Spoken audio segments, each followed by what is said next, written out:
Hi, I'm Jerry Wise, and I'm a therapist at Family Tree Counseling Associates, and this is part 2 of overcoming our allergy to intimacy, or overcoming our fear of intimacy.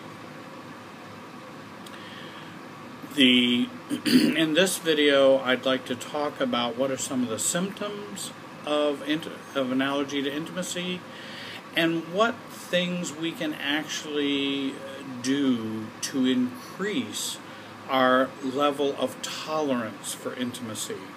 Being able to tolerate more closeness, tolerate more, being more vulnerable, tolerating more being known in a marriage or in a relationship. And this is a continuation from part 1, and you can watch that video. Also, I have a blog which you can check. It's on www.familytreecounseling.com, and you can go to my blog and read the article on allergy to intimacy. And there are some good points and tips in there. And I even talk about how some couples and how they interact as a result of an allergy to intimacy. I find this topic a very useful one, and I like the way, I like talking about it in a way of talking about increasing our tolerance for intimacy or closeness. Because so many people tend to think that intimacy is just natural. Being close is just natural. There should be no difficulties with being close in a relationship.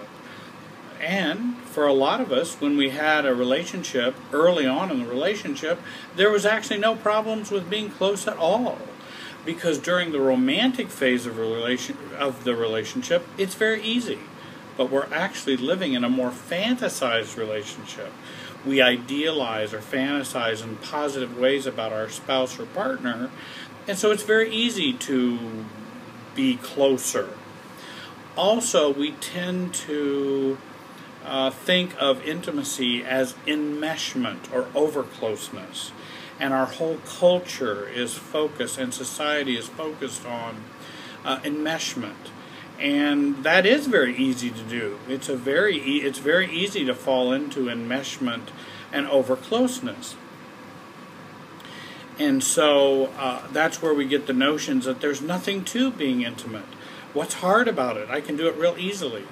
No, intimacy and enmeshment are not the same thing. Over-closeness and fusion in a relationship is not the same thing as intimacy. Or some might say codependency does not equal intimacy. Actually, all of those things, codependency, fusion, enmeshment, over-closeness, war against being really close in a healthy and intimate way. Someone has asked me the question, what are the symptoms of an allergy to intimacy? And I think these are some of the ways in which you could tell you might have difficulties with intimacy. Most of us probably know whether we do or not. Coming to own that and accepting it may be difficult, but most of us know we have some difficulties with intimacy. Having frozen feelings or not being able to identify and express feelings would probably be an indication that we're going to have difficulties with intimacy. Having a very combative or arguing basis for a relationship. If we do that, that I think is a good sign that intimacy is difficult for us. Arguing and being combative becomes the substitute for intimacy. And I think it's a couple's way of trying to be intimate, and they argue all the time. You've heard the notion that, the idea that, well, as soon as we stopped arguing, the relationship was over. And in a sense, that's true. Arguing means I'm still trying to work out intimacy, but I don't know how to do it.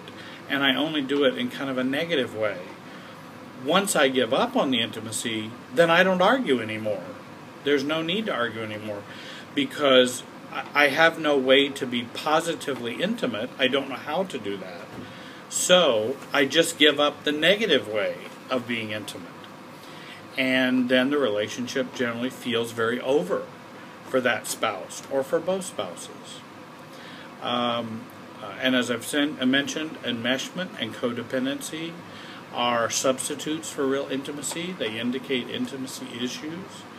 Codependency is basically having a sense of self based on others. How do others feel about me? Am I caring about others? Am I over-caring about others? Others is my main focus. If other people are happy with me, then I'm happy with me. If other people like me, then I like me. And again, it's a way of being that focuses on others as my sense of self. Marriages will say, spouses will become over-focused on children. If we're over-focused on our children and not on the relationship between the husband and wife, we probably have intimacy issues. We're avoiding the intimacy with our spouse and over-focusing on our children. An over-focus or an under-connection to family of origin. What is our relationship like with our family of origin? Are we over-connected? Under-connected? That usually indicates intimacy issues and will result in intimacy issues. It's about, because I think a lot of our sense of self comes from our family of origin. That's where we got our imprint on who we are. And I think it continues even as adults. Another, cluelessness. Someone just is oblivious, I think, is an indication and results in intimacy issues.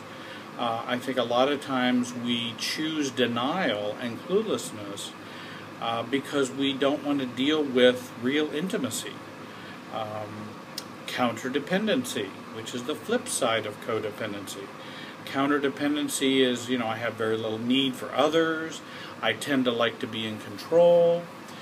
When we have little need for others and we want to be in control, we also have, and it will result in intimacy issues. We have a fear of intimacy, so we act counterdependently. Over-controlling is very common. I want to be in control of everything. And we can be controlling as a counterdependent or a codependent. And that controlling nature keeps us from experiencing intimacy. Fear of abandonment, fear of rejection creates intimacy issues. And I think having no or little sex in a relationship is indication that intimacy is not working well, and we might have a strong allergy to intimacy or a fear of intimacy. Well, let's, I have found in my experience over some 30 plus years in working with couples and individuals in therapy that it's not so much individuals or couples don't know how to be intimate. It's they're often not ready for it or do not have a solid base of self, a solid sense of self to be able to tolerate very much intimacy. It's not necessarily not knowing the mechanics, though mechanics can be useful in fine-tuning and tweaking intimacy, and I'm not against mechanical approach to intimacy in terms of learning to make I statements, not using the words never or always. There's some mechanics to intimacy that I think can be helpful. But in really basically knowing how to do it, it has more to do with being ready for it than how to do it. Let me give you an example. Why is it our spouse can act with others in ways that they can't sustain with us? And in fact, it seems as though my spouse can go and be very open and caring and even vulnerable to other friends of theirs or other folks in their lives, but can't be to us. Why is that? It's not that they don't know how to do it. It's that the relationship that I have with them and the relationship we have is unhealthy in ways that we can't be a real healthy, true self in this relationship. And I think that also comes from the knowledge of we have two selves. We have a public self and we have a basic or intimate sense of self. You know, I can act in certain ways with other people that I may not be able to act in certain ways in an intimate relationship. So we have a public self and a private self. The public self can maybe even function on a higher level than my private self or intimate self. But it's the intimate self that we really focus on in learning how to shed or to remove this allergy to intimacy. Our goal is to reduce this intimacy allergy and to experience more and more intimacy and to experience the joys of being known and the joys of having someone who wants to know us and wants to be with us. Well, how do we do that? What are some ways in which how do we do that? I think it's important in this process to learn how to be self-aware. We have to begin to increase self-awareness. We must learn to increase our self-esteem. Often we need to learn how we were and how we are shaped by our family of origin. That opens up doors to explore and to have a real new sense of self. Thirdly, we want to have a place where we can practice who we want to be and a supportive environment in which we can practice who we are and who we want to be. We need, how do we do this? By learning how relationship systems work. Most people do not know how relationships work. They have an idea of how they think they should work, but I don't think they really know how they really work. And if you can really get a good map and a good understanding, a good 30,000-foot view of relationships, you can have a lot more leverage in changing yourself and changing the relationships that you're in. I also believe learning the difference between what is said and what is really going on. I use the concept of learning the difference between content and process.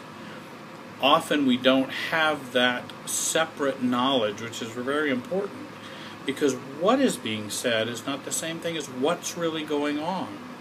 And I think learning the difference between those can be critical in increasing our ability to tolerate more intimacy. Then lastly, learning the downside of experiencing greater intimacy. In other words, if I have this good thing of experiencing more intimacy, what would be the downside to me?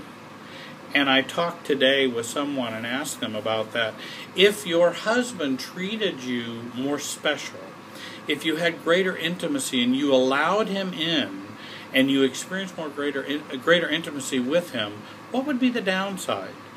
And she clearly said, I would lose me, I would become more vulnerable to him, and it would set me up for rejection again. So why can I not experience more intimacy? Because of those three things that she was experiencing. So there's a downside to experiencing greater intimacy. And if you can understand those downsides and heal those, you can really increase your level of intimacy significantly. In the future, I want to talk more about more secrets to achieving intimacy and emotional closeness in your relationships.